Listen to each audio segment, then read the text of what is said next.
Continuando a nossa velha e boa jornada no Evangelho de Marcos, eu quero convidá-los a abrirem suas Bíblias no capítulo 9, Marcos capítulo 9. Hoje nós vamos fazer a exposição dos versículos 2 a 8.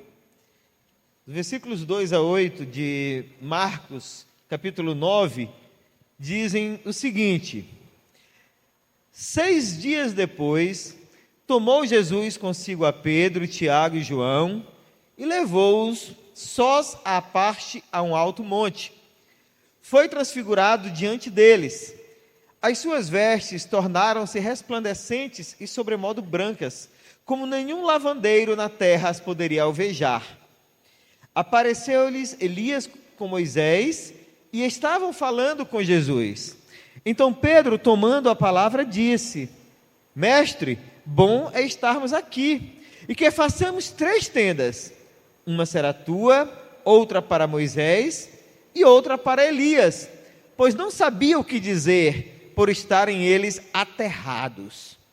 A seguir veio uma nuvem que os envolveu, e dela uma voz dizia: Este é o meu filho amado, a ele ouvi. E de relance, olhando ao redor, a ninguém mais viram com eles, senão Jesus. Sabemos, o Evangelho de Marcos, ele é um evangelho que ele não costuma dar detalhes, porque ele sempre passa muito rápido, né? Ele tem uma dinâmica muito rápida, ele vai contando as histórias e apontando para aquilo que é mais essencial. Não é diferente neste texto aqui. Ele está presente também, tanto em Mateus quanto em Lucas, né?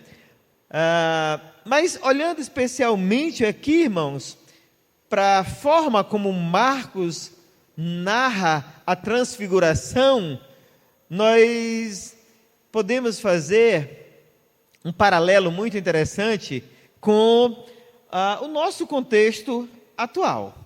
Afinal de contas, nós sabemos que no evangelicalismo que se popularizou no Brasil nos últimos tempos, algumas práticas assim estranhas começaram a surgir nos últimos anos, como por exemplo aquela prática de orar nos montes, especialmente nas madrugadas, né?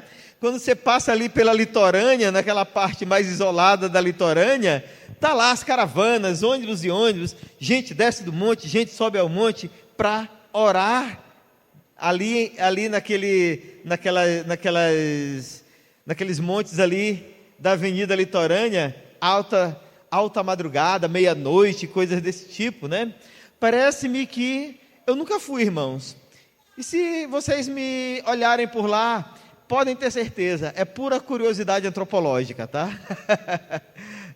Não estou em busca de mais nada. Mas normalmente quem vai alega que a oração ali, ela é diferenciada. Parece que há uma aura de espiritualidade assim mais profunda, né? Alguns alegam que tem uma experiência mais íntima com Deus, e tem pessoas que adotam, inclusive, esse texto da transfiguração de Jesus para defender essas práticas, que, na verdade, irmãos, são práticas apenas supersticiosas.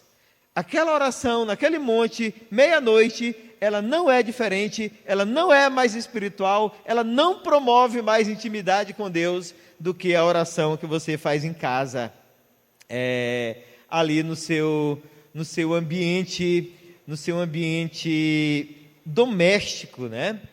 Mas olhem só, para quem tem mais um pouco de recurso, a oração, ela não se limita apenas ali aos morros da Avenida Litorânea. Tem pessoas que até hoje fazem peregrinação, por exemplo, ao Monte Tabor, lá em Israel, acreditando que lá foi o lugar da transfiguração. Já tem outros que discordam e dizem que foi lá no Monte Hermon. O Monte Hermon fica na fronteira entre Israel e Líbano, e alguns vão lá para o Monte Hermon. Grupos se dirigem ao Monte Tabor, outros se dirigem ao Monte Hermon, achando que lá foi o lugar da transfiguração, e vão lá tentar repetir essa experiência espiritual fabulosa que Marcos capítulo 9 descreve. Contudo, irmãos, é importante que entendamos que o lugar não é o mais importante, mas sim as lições que nós podemos tirar do que aconteceu ali naquele dia fabuloso. Observem, quando nós olhamos para Marcos capítulo 8 e para Marcos capítulo 9, nós vamos ver aqui uma belíssima transição que o evangelista faz para falar de duas coisas essenciais no ministério de Jesus. Porque no versículo 8, ele fala da inevitabilidade da cruz. Lembram disso? Quando Jesus fala para Pedro que era necessário que ele sofresse muitas coisas. A tônica do capítulo 8 do Evangelho de Marcos é essa, irmãos. A cruz é inevitável. O capítulo 9 vai falar da glória do Senhor Jesus Cristo. A mensagem desses dois capítulos, portanto, elas vão nos dizer o seguinte: sem cruz não há glória, sem sacrifício não há remissão de pecados e, consequentemente, também não há glorificação. Essa é a tônica dos capítulos 8 e 9 do Evangelho de Marcos. No capítulo 8, Jesus é apresentado como aquele que resistiu à tentação de evitar a cruz, né? Quando ele diz para Pedro: arreda para trás de mim, Satanás. Quando ele diz isso, ele está reafirmando que ele de fato é o Cordeiro de Deus que veio como sacrifício pelo pecado do homem. No capítulo 9, Deus reconhece a fidelidade do Senhor Jesus Cristo e a sua obediência quando declara: este é o meu filho amado. Aquela mesma declaração que ele havia feito lá por ocasião do batismo de Jesus. Deus aqui, de uma forma sobrenatural, em uma experiência sobrenatural, ele novamente afirma a condição de Jesus Cristo: este é o meu filho amado. Então, os capítulos 8 e 9 do Evangelho de Marcos, eles tanto se complementam, quanto o 9 é uma afirmação daquilo que o capítulo 8 estava dizendo. Lá quando Jesus diz que era inevitável que ele fosse até a cruz. Queridos, olhando para todo esse cenário, é natural que os discípulos de Jesus, até então, não tivessem uma compreensão mais profunda dessas realidades. Eles estavam vivendo aquela experiência. Para nós é muito mais fácil entender do que eles, porque nós estamos olhando numa condição privilegiada. Nós somos espectadores externos de tudo isso, né? Nós estamos olhando de cima e vendo o desenho direitinho. Os apóstolos não. Eles estavam vivendo o momento, vivendo a experiência. Eles ainda não sabiam exatamente o que estava acontecendo. E aí, irmãos, nos aproveitando do privilégio que temos de olhar como espectadores externos de todo esse cenário, é que eu os convido a caminharmos por esse texto, fazermos a exposição desse texto, que tem como título o problema da espiritualidade sem entendimento. E daqui, desta exposição, tirar as lições devidas para nós hoje. Por isso, eu os convido a irmos para o primeiro ponto desta exposição, que tem como título o problema da falta de intimidade. Olhando para o título do sermão, o problema da espiritualidade sem entendimento, eu quero convidá-los a olharem comigo para esse primeiro problema aqui, que é o problema da falta de intimidade. Leiamos novamente os versículos de 2 a 4. Marcos 9, de 2 a 4. Eles dizem assim: 6 dias depois, tomou Jesus consigo a Pedro, Tiago e João e levou-os sós à parte a um alto monte. Foi transfigurado diante deles. As suas vestes tornaram-se resplandecentes e sobremodo brancas, como nenhum lavandeiro na terra as poderia alvejar. Apareceu-lhes Elias com Moisés e estavam falando com ele.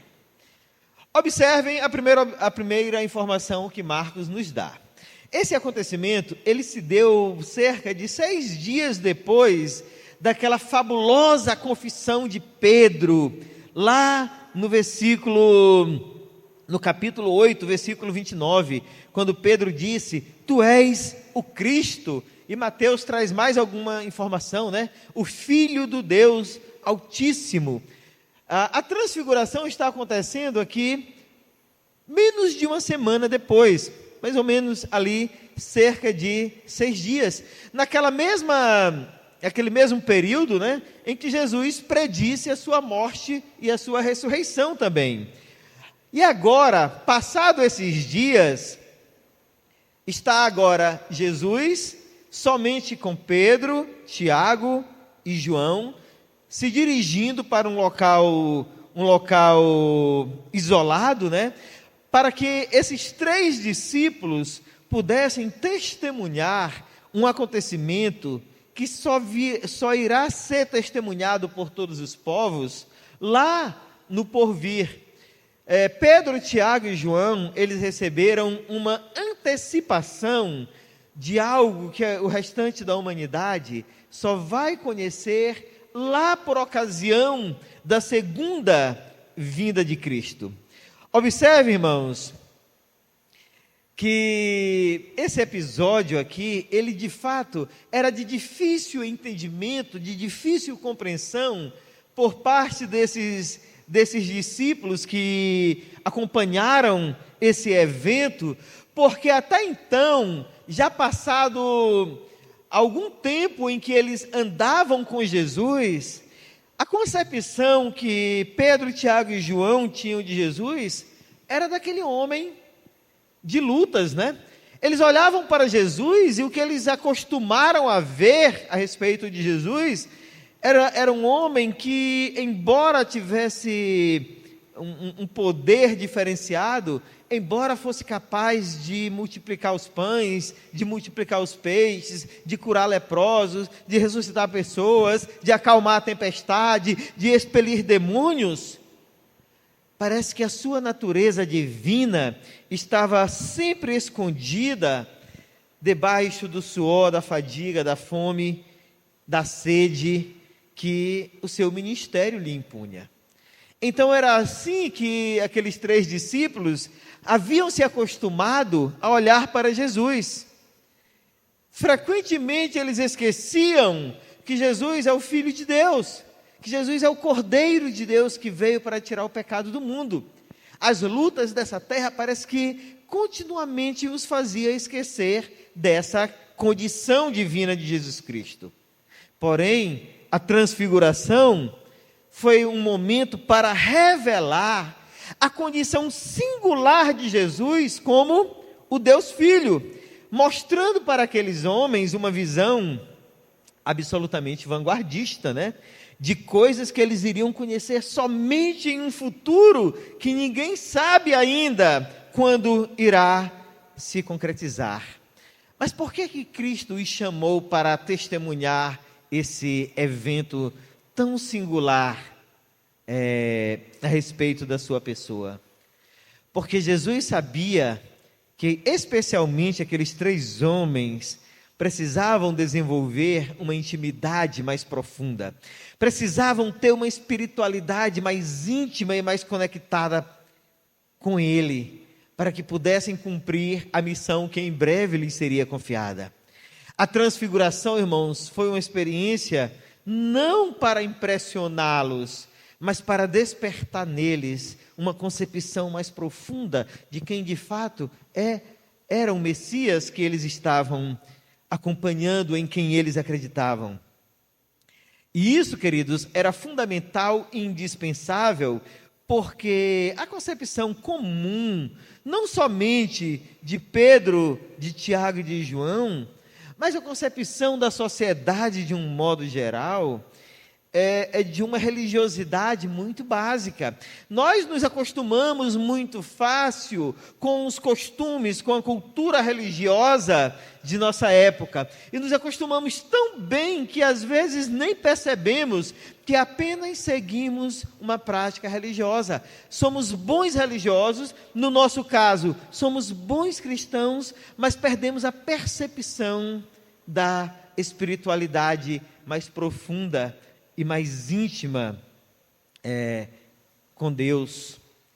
É bem verdade, né, que não existe sociedade sem religião, não existe registro de sociedade sem religião. Se conhece sociedade sem governo, sem educação organizada, sem economia, mas sem religião não existe. Prova está no fato de que desde o começo da história o homem busca a Deus, né? O evento da Torre de Babel revela isso de uma forma muito evidente. O homem vive numa contínua busca por Deus.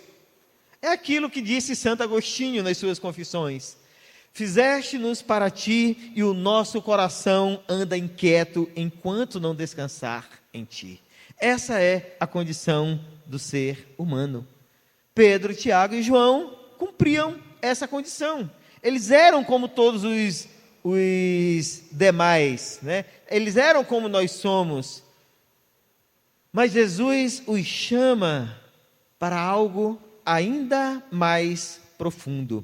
Jesus os chama, os conduz ali para aquela experiência, para tirá-los da superficialidade, da religiosidade que eles viviam. E observem, irmãos, como esta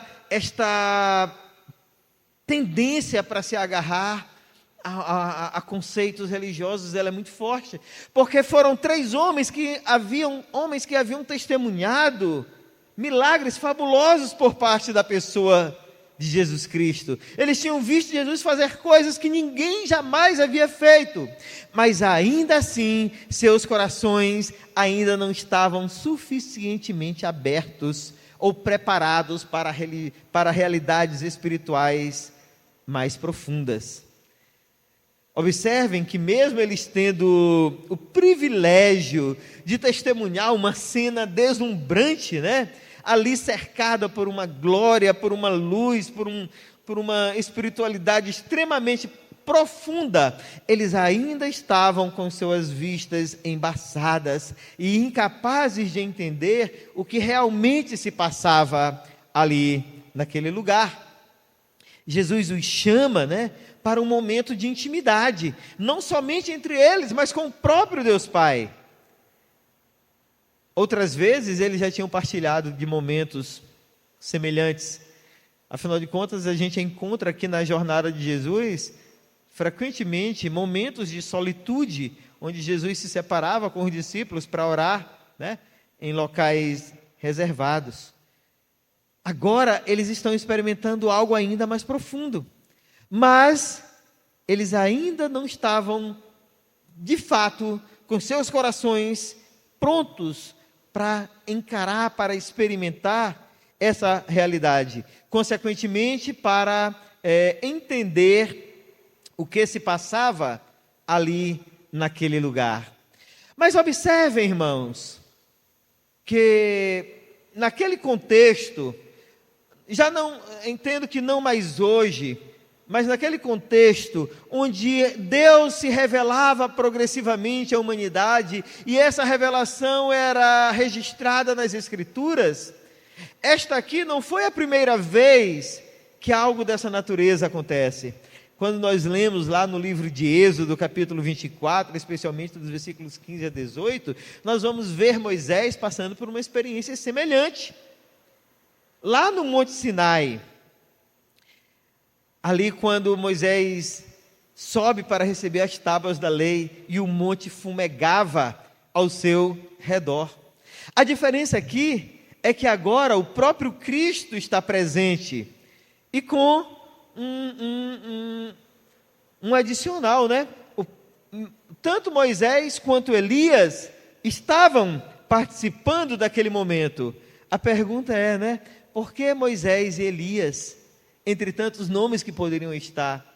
Pelo simples fato, irmãos, de que Moisés e Elias profetizaram largamente a respeito de Cristo. Moisés falando de Cristo através da lei, e Elias falando de Cristo através das profecias. Por isso que eles estão presentes aqui, o representante da lei e o representante da profecia. Mas Marcos, ele nos traz uma outra informação bastante interessante, bem aqui no versículo 3, quando ele diz assim: as suas vestes, falando aqui de Jesus, né? Ali naquele momento singular, ele diz assim: as suas vestes tornaram-se resplandecentes e sobremodo brancas, como nenhum lavandeiro na terra as poderia alvejar. Essa descrição que Marcos faz, irmãos, certamente foi Pedro quem contou para Marcos, né, a respeito disso, revela um conceito bem comum no Oriente. Para a gente é algo que passa assim um tanto despercebido, porque nós não temos esse conceito. Mas no Oriente, a roupa, e quem usa a roupa, são vistos como uma só unidade. A forma como a pessoa se veste, a forma como a pessoa se apresenta, revela o caráter dessa pessoa. As suas vestimentas são uma expressão daquilo que a pessoa é. Aí Marcos escreve que as roupas de Jesus estavam tão alvas que nenhum lavandeiro na terra seria capaz de alvejá-las daquele modo.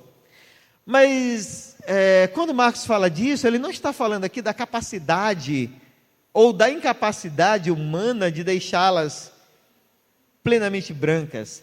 Mas o que Marcos está dizendo é que aquele momento ali era de uma pureza tão grande, era um momento que envolvia uma espiritualidade, uma realidade celestial tão profunda, que fugia daquilo que os limites humanos eram capazes de proporcionar. E claro, queridos, isso realmente era algo muito profundo para aqueles 3 homens. Mas, de outro modo, era importante que eles estivessem lá para que eles pudessem despertar para essa realidade mais profunda e assim ter uma intimidade que seria uma intimidade com Cristo que seria determinante para eles quando Jesus já não estivesse mais presente aqui na terra e pousasse sobre eles a responsabilidade de estabelecer a igreja aqui nesse mundo. Por isso que eles foram chamados para ali, por causa do problema da falta de intimidade que eles ainda tinham a respeito da pessoa de Jesus Cristo, mesmo andando com ele por tanto tempo. O nosso segundo ponto, irmãos, é o problema da falta de discernimento. Olhem aqui comigo nos versículos 5 e 6, quando Marcos escreve assim: então Pedro, tomando a palavra, disse: Mestre, bom é estarmos aqui, e que façamos 3 tendas, uma será tua, outra para Moisés, e outra para Elias, pois não sabia o que dizer por estarem eles aterrados. De fato, irmãos, esses 3 homens viram coisas realmente extraordinárias. Eles viram Jesus sendo transfigurado, eles viram Moisés, o grande legislador de Israel, viram Elias, o maior profeta da história antiga de Israel, eles viram vestes brancas que não existem igual na terra. Eles viram uma densa e envolvente nuvem presente naquele lugar, assim como viram uma voz poderosa que trovejava do céu. Realmente, nenhum evento poderia se igualar a essa experiência presenciada por aqueles 3 homens. E podemos até entender que, envolvidos nessa atmosfera única, eles realmente não tiveram capacidade de discernir a grandeza do que se passava ali naquele lugar. Estavam tão impactados e com seus corações batendo de forma tão desesperada que não tinham condições de ter o discernimento correto. Mas essa falta de discernimento, irmãos, não era simplesmente, não vamos acreditar somente ao impacto do momento, mas é porque até então as suas mentes ainda não estavam plenamente cheias do conhecimento de Deus. Mais uma vez, como aconteceu em outras ocasiões, eles foram surpreendidos pela grandeza de Cristo, porque ainda não tinham a percepção do seu poder, da sua glória, de quem de fato Ele era. Eles estavam acostumados apenas com o Cristo sofredor, o Cristo que era perseguido, ameaçado, o Cristo que passava pelas privações deste mundo, né? Aquela mesma percepção que muitas vezes nós também nos acostumamos a ter, de olhar para Cristo sem lembrar da sua condição divina de Filho de Deus, né? E é justamente por isso, irmãos, que Pedro propõe a construção de 3 tendas. Observe que ele mostra aqui uma confusão, né? O texto deixa isso muito claro. Certamente para Pedro parecia muito estranho que o Cristo que resplandecia diante dele fosse o mesmo Jesus que disse que era inevitável que ele fosse para a cruz. Afinal de contas, a cruz era lugar de sofrimento, de vergonha, de exposição, de dor. E aí, olhando para aquele cenário do Cristo glorificado ali diante dele, o máximo que Pedro consegue fazer é balbuciar algumas palavras sem sentido. Possivelmente na sua mente ainda estava presa a imagem daquele Jesus, que andava junto com ele, que comia com ele, que caminhava ali sob o sol quente e com a areia ardendo sob os seus pés. Pedro realmente não tinha a percepção da glória de Cristo. Por isso que ele fala aqui palavras soltas, que realmente, irmãos, não significam nada. Foram palavras sem sentido, tanto para aquele momento, quanto para hoje. Dizer que iria construir 3 tendas, foi algo como dar uma desculpa esfarrapada, apenas para não ficar calado. Talvez ele até tenha se inspirado nas tendas construídas pelos antepassados, né, lá no deserto, ou nas tendas que eram construídas nas comemorações festivas, tendas que os judeus ortodoxos fazem até hoje, por ocasião da festa de Pentecostes, né, da festa da colheita. Até hoje eles costumam fazer suas tendas nos quintais ou nas varandas de suas casas, para lembrar dos seus antepassados. Ou talvez tentando aproveitar mais aquele momento, estender mais um pouquinho aquele momento ali impactante, Pedro tenha sugerido fazer essas tendas na intenção de curtir mais um pouquinho. Bom, nós não sabemos. O que nós sabemos é que a proposta de Pedro, de fato, ela não era aplicável, né? Ela apenas mostrava a falta de discernimento. Uma falta de discernimento que ainda era uma herança daquele antigo conceito de aliança que Pedro havia herdado dos seus antepassados, né? Daqueles antigos conceitos que Pedro guardava da tradição judaica, que não lhe permitia ver Jesus como o Deus Filho, né? A sua percepção ainda era muito embotada para entender a grandeza daquele momento ali.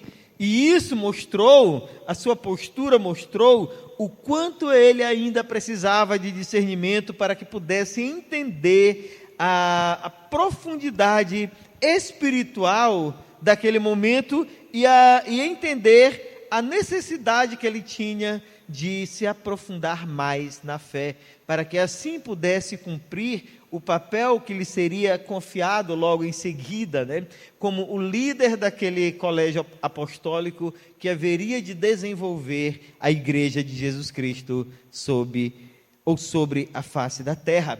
Portanto, irmãos, Pedro, Tiago e João, eles tiveram que lidar durante aquela experiência ali, tanto com a falta de intimidade, quanto com a falta de discernimento. Mas Jesus os chama justamente para isso, para que eles pudessem ser despertados e assim cumprissem devidamente o papel que lhes seria confiado. O nosso terceiro ponto, irmãos, é o problema da falta de entendimento pessoal de cada um deles. Observem bem aqui nos versículos 7 e 8, que dizem o seguinte, Marcos 9, 7 e 8, a seguir veio uma nuvem que os envolveu, e dela uma voz dizia, este é o meu filho amado, a ele ouvi. E de relance, olhando ao redor, a ninguém mais viram com eles, senão Jesus. Como dito, os discípulos não estavam conseguindo discernir o Jesus glorificado. Tampouco estavam capacitados a discernir a missão que ele veio cumprir.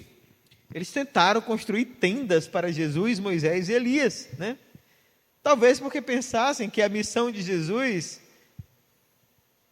fosse uma missão passageira, sei lá. Eles não tinham nenhuma percepção. O que nós sabemos é que a transfiguração os deixou perplexos de tal maneira que a espiritualidade deles ficou confusa e completamente fora de foco. Mas olhem, o próprio Deus é quem corrige essa visão distorcida daqueles homens, quando declara com uma voz imponente e poderosa, dizendo, este é o meu filho amado. Ou seja, ele jamais será confundido ou poderá ser comparado com nenhuma outra pessoa, mesmo que seja Moisés ou Elias. Afinal de contas, nem Moisés, nem Elias, nem nenhum outro homem poderia cumprir a missão que Jesus veio cumprir. Quando Deus diz, esse é o meu filho amado, Ele está dizendo que Cristo foi o escolhido para ser morto na cruz. E isto era algo que não poderia ser feito por mais ninguém, porque somente Ele poderia ser o homem perfeito e oferecer o sacrifício perfeito que haveria de agradar a Deus, a fim de que a sua ira fosse aplacada.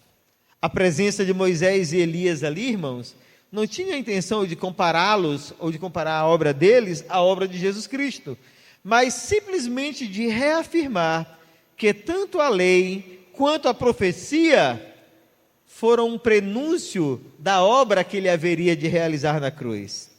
Tanto a lei quanto o profeta, quanto a profecia, tanto Moisés quanto Elias apontavam para a realidade inevitável do sacrifício de Cristo. Por isso eles estavam ali com o propósito de afirmar que aquilo que eles haviam anunciado no passado iria ser cumprido fielmente, conforme estava sendo predito desde os séculos anteriores. Lembremos que foram muitas as tentativas de impedir essa missão, né? Faraó tentou lá no Egito, quando mandou matar as crianças. Herodes tentou, quando mandou matar todas as crianças na região da Judéia, abaixo de 2 anos, quando Jesus nasceu. O próprio Pedro foi usado por Satanás quando disse: Senhor, tem pena de ti mesmo. Que história é essa de que tu tens que ir para a cruz, né? Judeus, soldados romanos, tentaram impedir quando disseram para Cristo: se tu és o Filho de Deus, desce dessa cruz. Porém, irmãos, esta era uma missão que jamais falharia, porque ela havia sido estabelecida por Deus eternamente, e nenhum esforço humano ou espiritual seria capaz de mudar a realidade desse sacrifício. E entender essa realidade, entender a necessidade desse sacrifício, a confirmação desse sacrifício, era fundamental para Pedro, Tiago e João, porque a missão que eles haveriam de cumprir seria centralizada no sacrifício de Jesus. E esses homens precisavam compreender isso da forma mais profunda e absoluta possível. Se eles não entendessem que a missão deles como apóstolos, que o estabelecimento da igreja, que a razão da igreja existir, que a razão deste culto que nós estamos prestando a Deus nesta noite, está centrado na cruz de Cristo, então absolutamente nada mais faz sentido. Se o nosso culto não tem como centralidade o sacrifício que Cristo fez por nós, então nós estamos aqui nos enganando, perdendo tempo e caminhando de uma forma absolutamente errática. Moisés e Elias haviam compreendido isso muito tempos antes. E os novos seguidores de Cristo, aqueles que iriam formar a igreja, também deveriam saber disso, que Deus enviou o seu Filho de forma deliberada para morrer na cruz, a fim de que nós pudéssemos ser salvos. E ter esse entendimento, irmãos, era fundamental para aqueles homens, porque em breve eles estariam sozinhos e precisavam estar prontos para defender, para ensinar e para passar essa mensagem adiante, né? Pedro, quando ele olha para aquilo ali, né, ele diz assim: Senhor, é bom estarmos aqui. De fato, creio eu que era muito bom, mas o propósito não era ficar ali desfrutando de uma visão da glória de Cristo. A missão deles não era estar lá em cima no Monte da Transfiguração. Aquilo ali foi uma experiência para abrir os seus olhos, para ensiná-los, para despertá-los, para conduzi-los para uma realidade mais profunda com o Senhor. Mas ali não era o lugar deles. A missão que eles haveriam de cumprir, queridos, não era em cima do monte, era lá no Vale de Lágrimas, era lá embaixo, onde a luta acontece. Eles foram lá em cima para que pudessem ser preparados para a luta que eles iriam enfrentar lá embaixo, pouco tempo depois. Ficar lá em cima seria muito cômodo para eles, mas não era essa a missão para a qual eles foram chamados. Eles tinham uma missão muito mais desafiadora. Era preciso ir adiante e enfrentar a oposição, a perseguição, a calúnia, a perversidade. Era preciso lutar contra aqueles que rejeitam a verdade de forma deliberada. Era preciso lutar por aqueles que não têm esperança, por aqueles que não têm mais nada a receber desta vida. Eles foram chamados para testemunhar a transfiguração, para que pudessem estar prontos para uma missão muito maior do que ficar ali extasiados com aquilo que eles estavam vendo naquele momento. Afinal de contas, irmãos, a morte de Cristo na cruz, onde está toda a razão da missão da igreja, aponta justamente para aqueles que precisam ouvir essa mensagem. Aponta justamente para aqueles que precisam desesperadamente conhecer essa verdade, que precisam urgentemente da salvação. Quando Deus diz, este é o meu filho amado, Ele está dizendo, olha, é para Ele que vocês devem olhar. Quando vocês falarem sobre o que está acontecendo aqui, não apontem, não lembrem do êxtase espiritual, mas lembrem do Cristo que os chamou para essa missão, porque somente Ele é digno de honra, somente nele está a certeza da salvação. Cristo, queridos, não foi um Messias escolhido pelos homens, Ele foi o Messias enviado por Deus, o Filho eterno, que foi chamado, escolhido eternamente para ser o Salvador da humanidade. E aqui, essa experiência, ela termina com aqueles homens envolvidos em uma densa nuvem. Depois que a nuvem se dissipa, o cenário voltou ao normal e os discípulos se encontravam novamente sozinhos com Jesus Cristo.